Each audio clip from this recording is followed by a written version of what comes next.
नमस्कार साथियों, स्वागत है आपका मार्केट इनसाइट्स पर। आज हम बात करेंगे एक नए आईपीओ के बारे में जो कि वर्चुअल गैलेक्सी आईपीओ नाम से आया हुआ है मार्केट में, और कल इसका लास्ट डेट है। कल जो कि 14 तारीख है, 14 तारीख इसका लास्ट डेट होगा। तो दोस्तों ध्यान दीजिएगा, मैंने यहाँ लिख रखा है बम्पर आईपीओ। जी हाँ, अभी मैं आईपीओ के बारे में बताऊँगा, इसके जीएमपी के बारे में। तो देखिएगा, जीएमपी इसकी बहुत ही बम्पर है और पैसा लगाते ही आपका हो सकता है, अगर अलाटमेंट होता है आपको, तो इसका पैसा आपको दोगुना होके ही मिलेगा। ये मेरी जो एनालिसिस है वो कहती है, क्योंकि इसका जीएमपी बहुत ही हाई है। अभी मैं इस वीडियो में जीएमपी के बारे में बताऊंगा और इसका विश्लेषण भी करूंगा कि आपको अप्लाई करना चाहिए इस आईपीओ में या नहीं करना चाहिए। जो इसका प्रॉफिट है, जो इसका बैलेंस शीट है, जो पिछले 3 क्वार्टरली में इसका रिजल्ट रहा है, कंपनी प्रॉफिट में रही है, कंपनी नुकसान में रही है, हम इस बारे में भी बात करेंगे इस वीडियो में।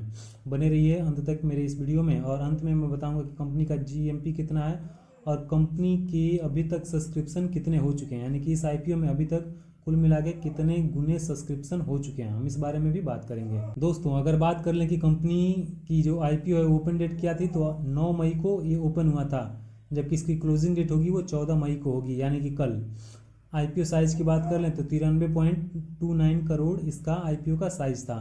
जबकि अगर इशू प्राइस के बारे में बात कर लें तो 135 से 142 रुपये के बीच में इसका इशू प्राइस है। आप लोग जब भी अप्लाई करिएगा तो 142 रुपये डाल के ही अप्लाई करिएगा, क्योंकि कंपनी ओवर सब्सक्राइब्ड है, और अगर कई गुना हो जाता है तब जो कंपनी की बिड लगती है वो अपर वैल्यू पर ही लगती है। तो ध्यान दीजिएगा इस बात को, 142 रुपये पर ही आप लोग कीजिएगा।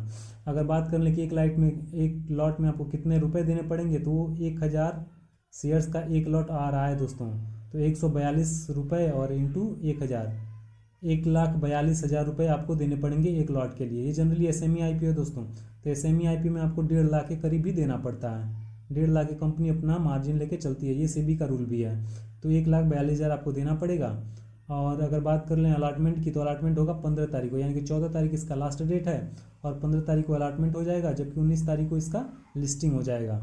अगर ये आपको 15 तारीख को ही मालूम चल जाएगा कि आपको आईपीओ मिला है या नहीं मिला है, और 16 तारीख को अगर नहीं मिला होगा आईपीओ आपको, तो 16 तारीख को आपका पैसा वापस आ जाएगा आपके अकाउंट में। ध्यान दीजिएगा इस बात को, ये डेट है जो 16 तारीख है। और 19 तारीख को अगर आपको आईपीओ मिलता है तो 19 तारीख को आपको अलाटमेंट हो जाएगा। उसके बाद आप चाहें तो बेच सकते हैं, चाहें तो कुछ भी कर सकते हैं, आपकी मर्जी।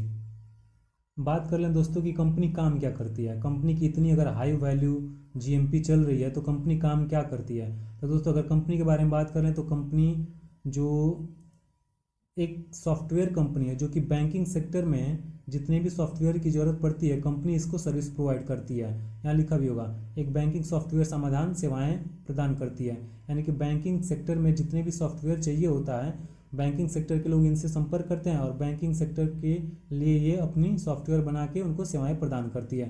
दोस्तों अगर दूसरी काम के बारे में बात कर लें तो इसके और भी हैं, जैसे कि ईआरपी कार्यान्वयन, यानी कि ईआरपी इम्प्लीमेंटेशन।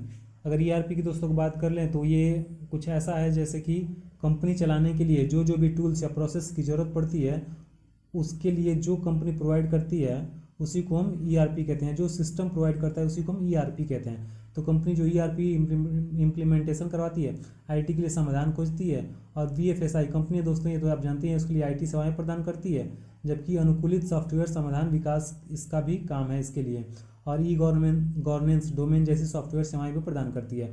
अगर गवर्नमेंट मांगती है या कोई भी संस्था मांगती है कि मेरे लिए ई गवर्नेंस की सुविधाएं प्रदान करिए, कोई ऐसा सॉफ्टवेयर दीजिए जो कि ई गवर्नेंस में हमारी सहायता करे, तो ये कंपनी उसको भी सॉफ्टवेयर बना के प्रदान करती है। तो दोस्तों आप लोग ध्यान दिए होंगे कि ये कंपनी सॉफ्टवेयर बनाती है, और सॉफ्टवेयर बना के अलग अलग कंपनियों को, चाहे बीएसएफआई हो गया, चाहे अलग अलग बैंकिंग सेक्टर हो गए, चाहे जो ई गवर्नेंस के लिए अलग अलग कंपनियाँ हो गई जो इनसे मांगती हैं, उनको सॉफ्टवेयर बना के ये अपनी सेवाएं प्रदान करती है। दोस्तों अगर बात कर लें कुछ और काम की, दोस्तों एक बार तो ये कंपनी सेवाएं प्रदान करती हैं बना के सॉफ्टवेयर, लेकिन उसके बाद भी अगर कंपनी इनको निगरानी के लिए और रख रखाव के लिए भी, सॉफ्टवेयर बनाने के बाद ही उनका रख रखाव भी कर सकती हैं और उनका निगरानी भी कर सकती हैं।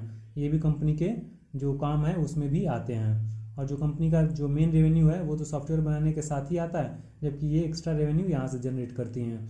अगर बात कर लें कंपनी बैंक को, एनबीएफसी माइक्रो फाइनेंस संस्थाओं, शहरी सहकारी बैंक को, बचत और ऋण सहकारी समितियों, कपड़ा, उर्वरक और बीज उद्योगों को सॉफ्टवेयर सेवाएं प्रदान करती है। दोस्तों मैंने कहा ना, कुछ और भी कंपनियां हैं जिनको ये सॉफ्टवेयर सेवाएं प्रदान करती है, जिनमें कि बैंक हो गया, NBFC हो गया, माइक्रो फाइनेंस संस्थान हो गए, जो कि छोटे छोटे संस्थान आते हैं, या शहरी सरकारी बैंक हो गए, या सहकारी समितियाँ हो गई, या बीज उद्योग, ऐसे जो संस्थान हैं उनको भी ये सॉफ्टवेयर सेवाएं प्रदान करती है। ये इसका मेन काम है। तो दोस्तों ये ऑनलाइन सेक्टर में मेनली काम करती है, जहाँ इसका मेन काम होता है सॉफ्टवेयर बना करके और विभिन्न कंपनियों को अपनी सेवाएं प्रदान करना।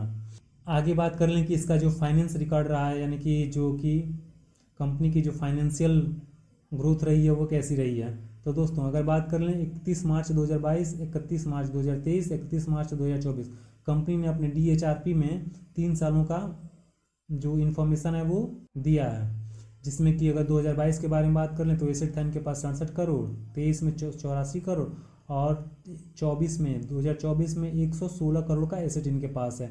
रेवेन्यू इनके पास होता है 63 करोड़ का। प्रॉफिट आफ्टर टैक्स यानी कि पैट इनके पास है 16.5 करोड़ का। नेटवर्थ की बात करें तो 41 करोड़, जो कि 20 करोड़ था 2022 में, और ये 2024 में 2 गुना हो गया, 20 करोड़ से 41 करोड़। जबकि रेवेन्यू एंड सरप्लस की बात कर लें तो 30 करोड़ अभी इनके पास, और टोटल बोरोइंग जो कि इन्होंने कर्जा ले रखा है वो है 38.5 करोड़ का, यानी 38.64 करोड़ का। तो दोस्तों ध्यान दीजिएगा, इनके पास बोरोइंग है 38.64 करोड़ का, जबकि रेवेन्यू है 63.58 करोड़ का। तो कंपनी ठीक ही है। अब अगर बात कर लें कि पिछले 3 दिनों में, जो कि 2 दिनों में एक्चुअली, या 3 दिनों में, मुझे देखना पड़ेगा कि कंपनी के जो सब्सक्रिप्शन हुए वो कितने हुए हैं। तो दोस्तों अगर बात कर लें पूरे सब्सक्रिप्शन की तो वो हुआ है 24 गुना, 25 गुना के करीब हो चुका है। और ये शाम 6 बजे का डाटा है, यानी कि आज शाम 6 बजे का डाटा मैं आपको दिखा रहा हूँ कि ये 25 गुना हो चुका है। जिसमें कि अगर बात कर लें 3 दिनों की दोस्तों, 9 मई, 12 मई और 13 मई, जिसमें बात कर लें अगर रिटेल इन्वेस्टर्स की तो 31 गुना रिटेल इन्वेस्टर्स हैं जो कि इसमें पार्टिसिपेट किए हुए हैं। जबकि NNI, नॉन इंस्टीट्यूशनल इन्वेस्टर्स, जो कि हमारे घरेलू होते हैं, जो कि बड़े बड़े लोग होते हैं, वो पार्टिसिपेट करते हैं, वो है 37 गुना। जबकि QIB, क्वालिफाइड इंस्टीट्यूशनल बायर्स की बात कर लें तो वो है 3 गुना, यानी कि जो बड़े बड़े संस्थान होते हैं, बड़े बड़े कंपनियां होती हैं, ये हैं। जबकि NII हमारे यहाँ के छोटे छोटे हैं, जो कि मिनिमम 10 लाख तक करते हैं। जबकि RII रिटेल, हम जैसे लोग हैं, वो 31 गुना इसमें सब्सक्रिप्शन लिए हुए हैं। टोटल मिला के 24 गुना का सब्सक्रिप्शन हुआ है, 25 गुना का, ध्यान दीजिएगा।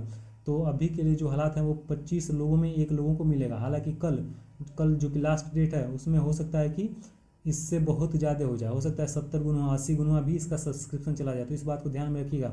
और जो GMP आएगा वो कल फुट के आएगा, क्योंकि कल जो है QIB, जो कि क्वालिफाइड इंस्टीट्यूशनल बड़े बड़े बायर्स होते हैं, कल इसमें बहुत ही ज़्यादा मात्रा में पार्टिसिपेट करेंगे। तो ये बात आप लोग ध्यान में रखिएगा, और यही GMP को बहुत ही हाई लेके जाएंगे। जबकि अगर रिटेल इन्वेस्टर्स की बात करें तो 31 गुना ऑलरेडी हो चुका है। अगर इसके GMP के बारे में बात करें दोस्तों, तो GMP आप लोग देख सकते हैं अभी 60% चल रहा है इसका GMP, 60% आज ही चल रहा है। कल कुछ नहीं ये होगा तो कल हो सकता है कि इतना ज़्यादा इसमें सब्सक्रिप्शन आएगा कल वाले दिन में कि हो सकता है 80% भी टच कर जाए। और 80% इसको जब ये लिस्टिंग होगा, हो सकता है तब 80%, 90% या 100% पूरा आपको लिस्टिंग गेंद दे के चला जाए। तो इस बात को ध्यान में रखिएगा। एक बार मैं थोड़ा और बात कर लेता हूँ GMP के बारे में, जो कि कैसे कैसे देखिए उठा है ये दोस्तों। 9 तारीख को था 6%, 10 तारीख को था 10%, 11 तारीख को था 12%, 12 तारीख को था 52%। अचानक से ही ग्रोथ दिखाया है दोस्तों, ध्यान दीजिएगा, क्योंकि यहाँ सब्सक्रिप्शन बहुत तेज बढ़ा था एक दिन में। और 12 तारीख से 13 तारीख में आज हुआ है 60%। ये हो सकता है कल 70%, 75% या 80% भी आपको दिखा दे, और ये लिस्टिंग होते होते आपको हो सकता है 2 गुना भी मार्जिन दे के चला जाए। तो ध्यान रखिएगा, 1 लाख जो था 42,000 आपका इन्वेस्टमेंट होगा इसमें, अगर आपको मिल जाता है तो हो सकता है 1,20,000, 1,30,000 तक आपको प्रॉफिट देखने को इसमें मिल जाए।